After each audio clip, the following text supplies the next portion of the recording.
Olá, designistas! Eu tenho trazido mais negócios aqui para falar com vocês e hoje eu vou usar essa premissa para contar um pouco a história de um dos meus designers de moda favoritos contemporâneo, que é o Tom Ford. E a notícia que eu vou usar para contar um pouco da história dele é que a empresa dele foi vendida no final do ano passado, 2022, por 2,8 bilhões de dólares. E isso é bem impressionante porque ela é uma empresa bem jovem do setor aí de alto luxo. A gente tem empresas centenárias, tipo a Louis Vuitton, mas a Tom Ford tem só 18 anos de idade. O Tom Ford ele nasceu em 1961 e começou a carreira dele fora da parte criativa da moda. Na verdade, ele era um ator e um ator de comerciais, não um ator hollywoodiano de papéis de filmes, teatro.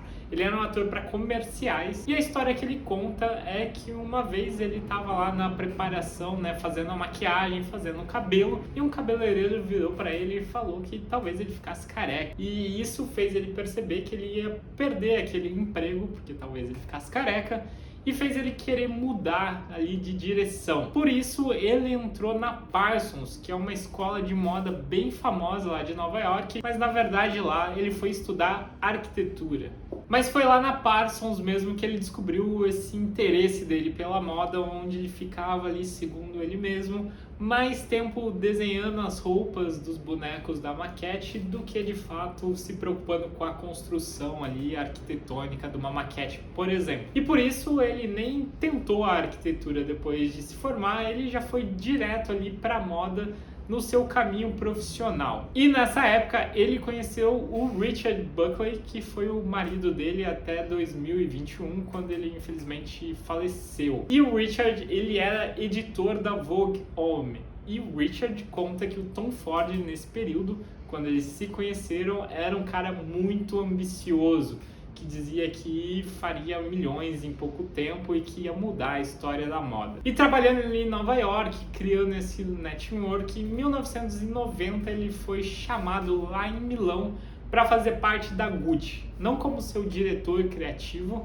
mas para fazer parte de uma das marcas ali de ready to wear da Gucci, para começar a trabalhar e tentar resgatar principalmente as peças de couro ali dessa parte. Nessa época a Gucci ela tinha uma cara que remetia muito aos anos 80 e todo o seu negócio, todas as suas vendas, toda a sua percepção de marca estavam ficando bem desgastadas. Em 95, só 5 anos depois dele entrar lá na Gucci, o Maurizio Gucci, que era o acionista majoritário ali e descendente, né, da família Gucci, que fundou a marca, ele foi assassinado e no meio desse processo ali tem várias intrigas sobre essa história, tem até filme que fala sobre isso. Enfim, em meio desse processo, um grupo de acionistas árabes toma o controle da empresa e eles alçam o Tom Ford como o diretor criativo da marca. Então ali que surge a oportunidade do Tom Ford, que agarra ela e muda completamente o que estava sendo feito na marca. Se antes ela tinha uma cara assim, meio anos 90, meio romântica, ali em 95 o Tom Ford sentiu que haveria um interesse muito grande por desejo ali, de 95 até os anos 2000, e ele imprime isso na marca. Então ela passa de uma marca meio nostálgica, meio romântica, para uma marca muito, muito sexy. Que não tem nada a ver com a Gucci hoje, que é uma marca mais alternativa, uma marca que é mais criativa, né? Percebida como uma marca mais criativa, que quebra padrões. Nessa época, ela, na verdade, se tornou uma marca muito sexy.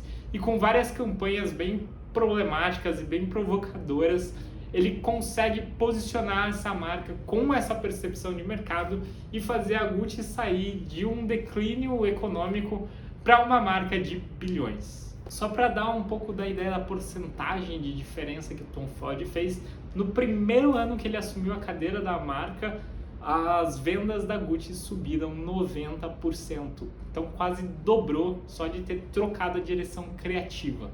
E esse grupo ele fica tão poderoso ali economicamente que eles começam a comprar outras marcas, como a Yves Saint Laurent, uma marca bem tradicional francesa. Ele fica ali na Gucci até 2004. Então, nesse período de mais ou menos 15 anos, ele transforma toda essa linguagem da marca e reposiciona ela no mercado.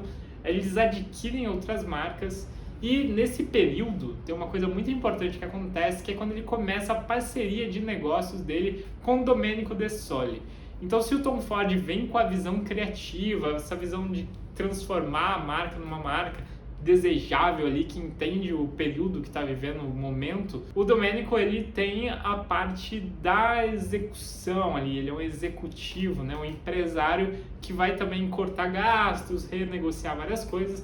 E no fim da parceria desses dois, quando o Tom Ford sai da Gucci lá em 2004, naquele momento a Gucci vale 10 bilhões de dólares. E naquele momento ele percebe que ele não precisava necessariamente mais trabalhar, que ele podia ser uma pessoa que se aposentou, que ele já deixou o nome dele lá na história da moda, mas ele é um workaholic.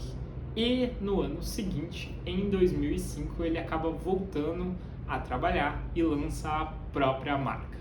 E a marca dele começa ali no desenvolvimento de uma fragrância e de algumas coleções. E ele se posiciona como um outsider ali do mundo da moda, porque ele não se preocupa num primeiro momento em integrar semanas de moda fazendo as apresentações, os famosos desfiles.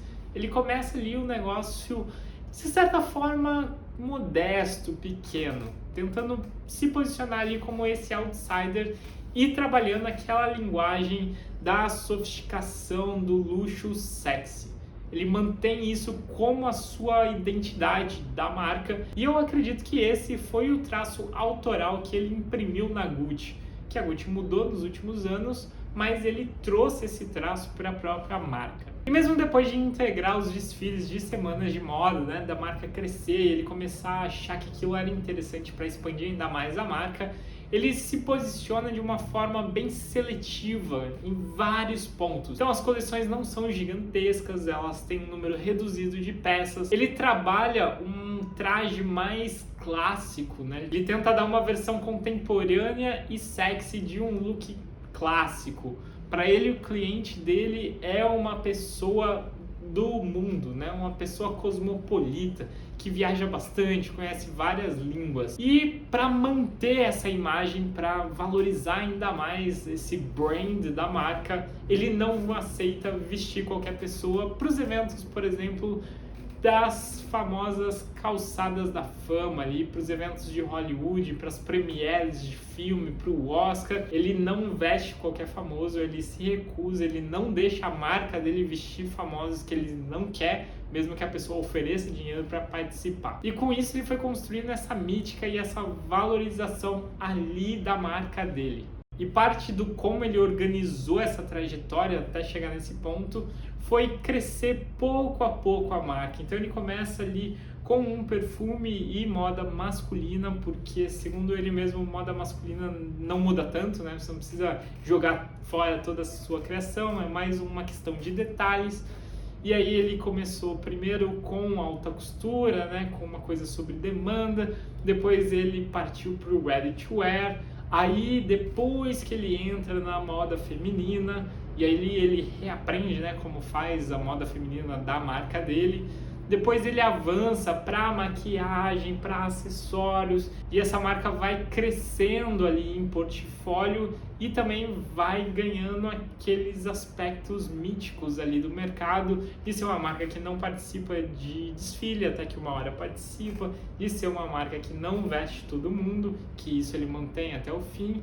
Em paralelo a isso, ele também vira diretor de cinema. Ele dirige 2 filmes ali, um em 2009, que é o primeiro, né, no meio desse caos de criar uma marca, o que contribui ainda mais para todo esse posicionamento da própria marca dele. E depois de 18 anos construindo essa marca, ele entende que ele chegou no patamar que ele queria chegar com ela, da participação dele, e aceita vender ela para um parceiro que produzia já as maquiagens, que é a Estée Lauder, que é uma marca americana focada principalmente em maquiagens e em perfumes, um ramo que cresceu bastante segundo eles mesmos, e eles acabam adquirindo toda a marca do Tom Ford por 2,8 bilhões de dólares. E aí você pode pensar aqui no vídeo que eu falei que no fim do trabalho dele de 15 anos na Gucci, né, ela valia 10 bilhões e ele vendeu a dele por 2,8. Mas a Gucci é uma empresa centenária. Então, se a gente coloca em perspectiva, o Tom Ford teve de verdade só 18 anos para construir uma percepção de marca e conseguiu chegar nesse valor astronômico ainda assim. Então, é um trabalho bem impressionante. E depois de 18 anos construindo essa marca, ele entende que ele chegou no patamar que ele queria chegar com ela, da participação dele, e aceita vender ela para um parceiro que produzia já as maquiagens, que é a Estée Lauder, que é uma marca americana focada principalmente em maquiagens e em perfumes, um ramo que cresceu bastante segundo eles mesmos, e eles acabam adquirindo toda a marca do Tom Ford por 2,8 bilhões de dólares. E aí você pode pensar aqui no vídeo que eu falei que no fim do trabalho dele de 15 anos na Gucci, né, ela valia 10 bilhões e ele vendeu a dele por 2,8. Mas a Gucci é uma empresa centenária. Então, se a gente coloca em perspectiva, o Tom Ford teve de verdade só 18 anos para construir uma percepção de marca e conseguiu chegar nesse valor astronômico ainda assim. Então é um trabalho bem impressionante de como ele entende o mercado, como ele responde a esse mercado e consegue criar desejo, criar coisas novas e criar negócios. E depois de 18 anos construindo essa marca, ele entende que ele chegou no patamar que ele queria chegar com ela, da participação dele, e aceita vender ela para um parceiro que produzia já as maquiagens, que é a Estée Lauder, que é uma marca americana focada principalmente em maquiagens e em perfumes, um ramo que cresceu bastante segundo eles mesmos, e eles acabam adquirindo toda a marca do Tom Ford por 2,8 bilhões de dólares. E aí você pode pensar aqui no vídeo que eu falei que no fim do trabalho dele de 15 anos na Gucci, né, ela valia 10 bilhões e ele vendeu a dele por 2,8. Mas a Gucci é uma empresa centenária. Então, se a gente coloca em perspectiva, o Tom Ford teve de verdade só 18 anos para construir uma percepção de marca e conseguiu chegar nesse valor astronômico ainda assim.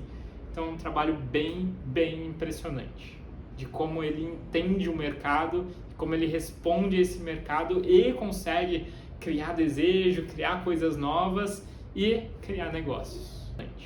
De como ele entende o mercado, como ele responde a esse mercado e consegue criar desejo, criar coisas novas e criar negócios. Já eu estou há 1 ano desenvolvendo a minha marca, então se você quiser acompanhar esse desenvolvimento, você pode me seguir lá no Instagram e no TikTok, tem os 2 links aqui na descrição do vídeo, tem o @ aqui na tela que é gabrielfreitas.design e a gente se vê por aqui em breve.